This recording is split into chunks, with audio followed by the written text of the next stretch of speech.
IPC में कोई फर्क नहीं हिंदू मुसलमान में। ठीक है, चलिए जवाब दीजिए। आलोक शर्मा जी के 3 सवाल है। प्रेम शुक्ला जी 3 सवाल समाज के लिए ठीक है। नहीं। ये जो अंकिता भंडारी का उन्होंने केस कोट किया, वहां बुलडोजर चला दिया गया, जिसकी वजह से ये सवाल उठा कि सबूत वहां पर जो मौजूद थे वो कैसे जुटाए जाते और रात में क्यों बुलडोजर ऐसे चला।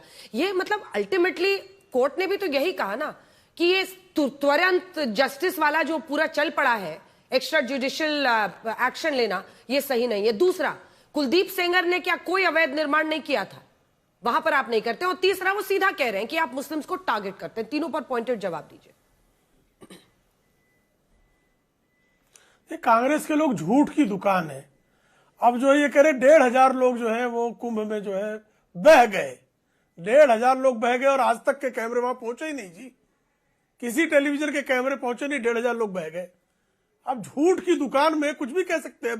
कह रहे हैं कि जज का जो है डिमोशन, चूंकि उसने FIR करके आदेश दिए डिमोशन हो गया। महाराज, जज के ट्रांसफर, पोस्टिंग, प्रमोशन, डिमोशन, ये सारा हाईकोर्ट के क्षेत्राधिकार में आता है। लेकिन अब ये है कांग्रेसी, इनके मन में आएगा, जो मन में आएगा बोल के निकल जाना है। झूठ बोलने के अलावा कुछ बोलना नहीं है। झूठ की दुकान, नफरत की दुकान खोल के बैठे हुए हैं। इनकी आदत है ये इस तरह की बातें करना। अंकिता भंडारी के मामले में बाकायदा CBI जांच का आदेश देने में 1 पैसे का संकोच नहीं किया गया। और अगर सेंगर के घर पे कोई अवैध निर्माण है तो कृपा करके बताइए, कार्रवाई हो जाएगी। कुलदीप सेंगर को तत्काल भारतीय जनता पार्टी से निकाल दिया। ये तो JB पटनायक ने जो है अपने कार्यालय में बलात्कार किया, मुख्यमंत्री रहते हुए उसको राज्यपाल बनाकर अलंकृत किया। सुकन्या पर इनका वो नहीं खुलता। सुकन्या पर एक किसी ने पिटीशन कर दी तो उसकी क्या दशा की थी लोग जानते हैं। आज तक पता नहीं लगा सुकन्या कहां गई, कहां चली गई, कौन थी सुकन्या, नाम नहीं, मुंह पर जो है ताला लग जाता सुकन्या का नाम आते ही। ये बातें करते हैं ये जिन्होंने भावरी केस से लेकर जो है तंदूर कांड तक जो बलात्कारियों को पालने पोसने का काम करते रहे हैं, ये बातें करते हैं बलात्कार पर। गजब है भाई इनका तो। जो मन में आएगा बोल के निकल जाएंगे, जो मन में आएगा कह के निकल जाएंगे। सर जो बोलना बोल दिया। 1,500 लोग कहां बह गए भाई? कुंभ में कहां 1,500 लोग बह गए? आज तक के पास कोई फैक्ट चेक है? जरा फैक्ट चेक मैं उत्तर देता हूं। आलोक जी जल्दी से बोलिए, जवाब दीजिए। देखिए मुझे मतलब कहते हुए यही गुजरात मॉडल है।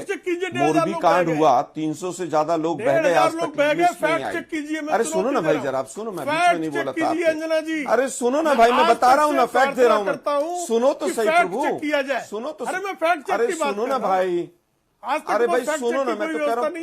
अरे भाई मैं अब बोलने तो दोगे मुझे, मैं चुप हो जाता हूँ भाई, आप ही बोलते रहिए। मैं ये कह रहा हूं कि आज तक कुंभ में जितने लोग भगदड़ में मरे उनकी लिस्ट क्यों नहीं आई? उनको पैसे क्या कैश में बांटे गए? क्या उसका रिकॉर्ड नहीं रखा गया? क्या BBC की आप रिपोर्ट भूल गए? BBC की रिपोर्ट ने क्या दिखाया था, आप भूल गए? सरकार अगर आंकड़े छुपा रही है तो उसमें हमारा कसूर नहीं। मृतकों की अगर हिम्मत है आपके अंदर, कांग्रेस को झूठा कह रहे हैं आप, मैं कहूंगा कि अगर आपके अंदर, आपकी सरकार के अंदर थोड़ी सी भी हिम्मत और नैतिकता है तो जो दिल्ली में रेलवे स्टेशन पे लोग मरे थे भगदड़ में और कुंभ में मरे थे, उनकी लिस्ट जारी कर दीजिए। आप तो लाल किले के बॉम्ब ब्लास्ट के लोगों की लिस्ट भी जारी नहीं कर पाए, क्योंकि आपने केवल नौ का कहा। अगर आज तक के पास अगर हो, मैं आज तक, देखिए आज तक सबसे प्रतिष्ठित चैनल है, अगर दिल्ली बॉम्ब ब्लास्ट के लोगों की लिस्ट आज तक के पास है वो चला दें। अगर आपके पास दिल्ली के भगदड़ के लोगों की लिस्ट है, चलवा दीजिए। सरकार ने कोई ज्ञापन देकर, कोई ऑर्डर से कि ये मृतक रहे हैं, अगर कहीं पर लिस्ट हो, अभी 40 मिनट का शो है, जरूर दिखाइएगा। आज तक को दीजिएगा, मुझे दिखाइएगा, मैं दिखाऊंगा उसको टीवी पर। मैं भी कह रहा हूं, फैक्ट चेक कीजिए इनकी बातों का, केवल और केवल फैक्ट चेक कीजिए, फैक्ट चेक करना आपको चैलेंज। दूसरी चीज ये है, अंजना जी चैलेंज है, फैक्ट चेक कीजिए। नहीं ठीक है, देखिए प्रेम शुक्ला जी, 1500 लोग बह गए, ये तो अपने आप में आलोक जी ही इसको बताएंगे कहां से वो डेटा ला रहे हैं। लेकिन ये भी एक सच्चाई है कि कुंभ में कितने लोगों की, कुंभ ये वही बता सकते हैं कहां पर से उनको ये डेटा मिला, क्या मिला, लेकिन कुंभ में कितने लोग मारे गए, इसको लेकर आप ही बता दीजिए ना। ऑफिशियल डेटा प्रेम शुक्ला जी क्या दिया आपकी सरकार ने, आप ही बता दीजिए। सरकार ने सूची कुंभ के भगदड़ की बात कर रही है, सरकार ने सूची जारी की थी आपको। और कहां सूची दिखाइए ना भाई, सरकार ने भगदड़ में कहां सूची दिखाइए जरा। अस्पताल से मृतकों की सूची सरकार ने जारी की थी। अभी तो मैंने जेब में नहीं रखा, बताया भगदड़ में 1500 से ज्यादा लोग मरे, सरकार ने सूची जारी की थी, अंतिम क्रिया सरकार ने बाकायदा सूची जारी की थी। अब आपकी जो सामान और उनके जूते चप्पल बुलडोजर से भर भर के सरकार ने जारी नहीं की थी। आलोक जी गिद्ध की तरह गए थे और मंडरा के ऐसे चेक कर रहे थे।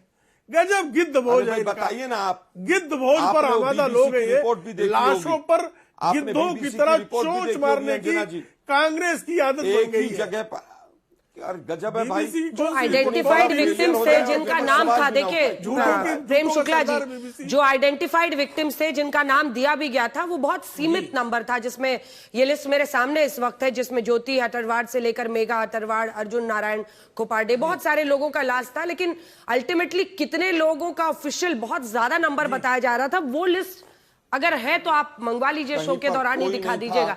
आज जल्दी से अनुराग जी आपके पास आ रहे हैं। अनुराग जी, बड़ा सवाल ये है, बड़ा सवाल ये है कि आज जो उनका स्टाफ, अगर मोहित खान का स्टाफ कन्विक्ट हुआ, कोर्ट ने कहा कि भाई ये कन्विक्शन उसका हो गया रेप के केस में, उस पर कुछ लिखना जरूरी क्यों नहीं समझा आप लोगों ने?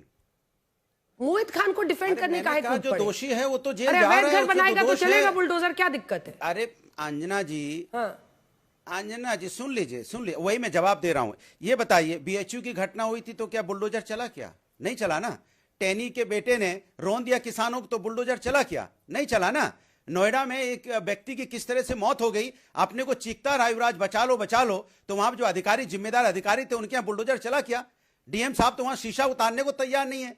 क्या वो सस्पेंड हुई? क्या हटाएंगे क्या पद से? बुलडोजर तो छोड़ो, पद से ही हटा दी जाती। इतनी जिम्मेदारी तो सरकार को लेनी चाहिए ना, कि एक व्यक्ति की मौत मतलब एक घर का चिराग बुझ गया आपकी गलतियों नाकामी की वजह से, और आप शीशा उतारने तक तैयार नहीं है। क्या कार्रवाई उनके ऊपर, बता दीजिए मुझे आप। तो सवाल उठता है कि भारतीय जनता पार्टी अधिकारियों को क्यों बचा रही है? सवाल तो यह है, नेता को बचाएगी, अधिकारी को बचाएगी, मतलब भारतीय जनता पार्टी की सरकार गलती करेगी, फिर से पूछ रही हूं, गलती होगा मैं तो आपसे नेता फिर भी से बचाया पूछ जाएगा, अधिकारी बचाया जाएगा, सजा जनता को। अनुराग जी खूब गुस्सा निकालिए अधिकारियों पर आप, लेकिन एक बार तो उस दलित बच्ची के लिए भी बोलिए ना, उस पर क्यों चुप्पी? आज का पोस्ट तो उस पर आना चाहिए था ना, कि भाई ऐसा कैसे हुआ योगी आदित्यनाथ के राज्य में, आज कन्विक्शन हुआ है एक दलित बच्ची का रेप क्यों? ये वो पोस्ट नहीं आया आपके अध्यक्ष का। पोस्ट क्या आया? भेदकारी भाजपा ने बुलडोजर क्यों चलाया? चैनल पे सुन लीजिए। इसलिए जब उस समय घटना घटित हुई थी, हमने कहा था आज की बात कर रही हूं साहब, कहते हैं बच्ची को न्याय मिलना चाहिए। अन्याय करने वाला दोषी है, सुन लीजिए, आज भी कह रहा हूं, उसे न्याय मिलना चाहिए। जो दोषी जिस पे सवाल ही नहीं समझ रहे हैं, उसके साथ खड़े। खान साहब आपके पास आ रही हूँ, खान साहब आपके पास आ रही हूँ, जो आप नहीं समझ रहे हैं। मैं आज की बात कर रही हूँ कि आज जो पोस्ट आया वो बुलडोजर एक्शन पे क्यों आया, बच्ची पे क्यों नहीं आया? खान साहब, तो मैं कैसे समझाऊं? जातिगत अगर धर्म एनकाउंटर के मारे गए अपराधियों को देखिए तो मार्च 2017 से अक्टूबर 2024 तक का उत्तर प्रदेश का आंकड़ा मैं आपके सामने रखना चाहती हूं, क्योंकि धर्म का बार बार आरोप लगता है। इसमें अगर 64 मुस्लिम है तो 19 ब्राह्मण है, 19 ठाकुर हैं, 16 जाट और गुर्जर है, 16 यादव है, 13 दलित है, 2 सिख हैं और 59 अन्य हैं। ये क्या बताता है? मैं योगी आदित्यनाथ के एक्शन की बात कर रही हूं। नहीं, अब ये क्या बताता है कि अपराधी के खिलाफ एक्शन होता है या धर्म देखकर एक्शन होता है? नहीं, अपराधी के खिलाफ एक्शन तो होता है, लेकिन कहीं कहीं जो बातें आती हैं, जैसे आप मोहित खान की बात कर रही हैं, अवैध निर्माण किसने कराया, किस प्रशासन ने कराया, किसके शासन में यह अवैध निर्माण हुआ, और उसी अवैध निर्माण पर पुलिस की चौकी बनी हुई थी। अवैध जमीन पर पुलिस की चौकी बनी हुई थी अयोध्या में। ये पुलिस वहां से कितने दूर पर थी? 50 कदम पे दूरी पर थी। तो वो रेप हो रहा है, वहां तक पुलिस पहुंच नहीं पा रही है, वहां देख नहीं पा रही कि कैसे रेप हुआ। और जब रेप हो गया, एफआईआर हो गया, 2 दिन 10 दिन के बाद एफआईआर हुआ उसका, तो उसके बाद वो बेकरी गिराने से क्या लाभ मिला उसको, क्या फायदा हुआ उसको कितने लाख कितने करोड़ रुपया उनके घर वालों को दिया गया? आप देना चाहिए पैसा, उसको नहीं देना चाहिए।